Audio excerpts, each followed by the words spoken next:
Eric, thank you for joining us today. I know that now it doesn't seem like spring is on the way, but it is. It's going to come eventually, and things are already changing. And as the staff naturalist for the Maine Audubon, we want to talk a little bit about what people can expect to see. But just for some people who may not know what Maine Audubon is, can you just give a little background about that? Absolutely, and thanks for having me today. You're welcome. Maine Audubon, we are a wildlife conservation organization. We help people connect with nature.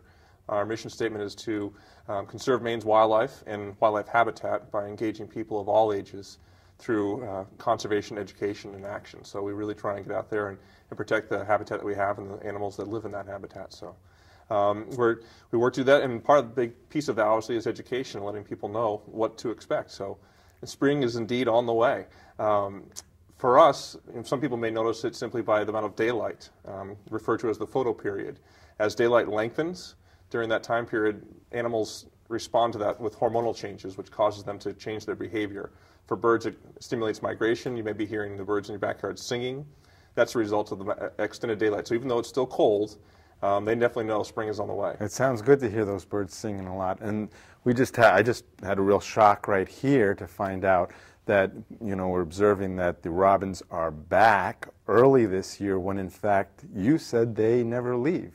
Indeed, yeah. I get a lot of phone calls this time of year. People are concerned that, oh my gosh, the robins have returned too early this year, that there's still 18 inches of snow in my yard, and they're never going to be able to get to the worms, which is true. In the summertime, robins are pretty strictly worm eaters. They're working your lawn pretty hard.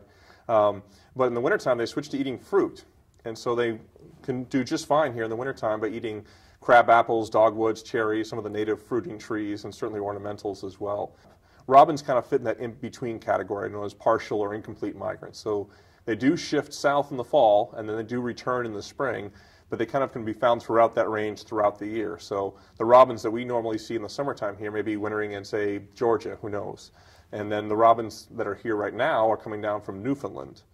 So we're actually getting robins out of Canada that are spending their winter here. So we're the southern edge of their range. And what other changes would we see with the birds in the next couple of weeks? Well, keep your eye out in your backyard if you have feeders for common redpolls. They're a small little finch with a black around their bill and a red cap, hence the name redpoll. And they're known as eruptive species, and there is a whole suite of birds, and they move around based on food availability. So they normally occur in the northern forests of Canada and Alaska, and for common redpolls, they usually focus on the catkins of birch and alder trees, the little seed pods. And if those seed crop is low in the northern forest, they'll move around. And if they don't find food, they'll keep moving. And all of a sudden, we've seen a pretty big movement of common redpolls into southern Maine in just the last week or so, which is pretty exciting. It's something you might not see in your backyard normally. Now, I think you said before that we might see new visitors from Canada, birds that aren't usually here but are coming down for food. Yes, yep. The common redpoll is one of those species. Others that are around this winter a lot are the Bohemian Waxwing. Most people are familiar with their familiar cedar waxwing. This is sort of a larger, more colorful cousin that, again, occurs in the northern forest. They eat strictly fruit. They're frugivores.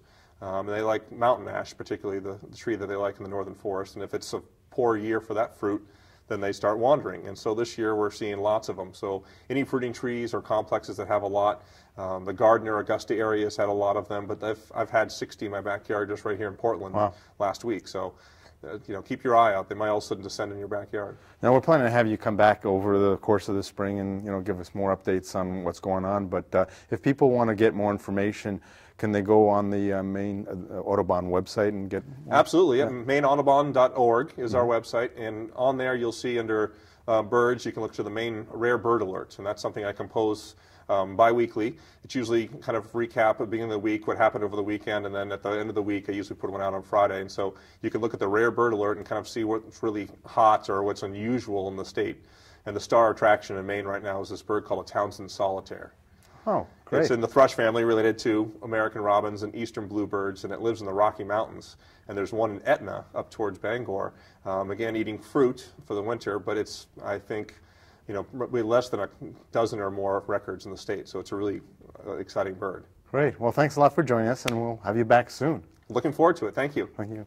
Back to you, Beth.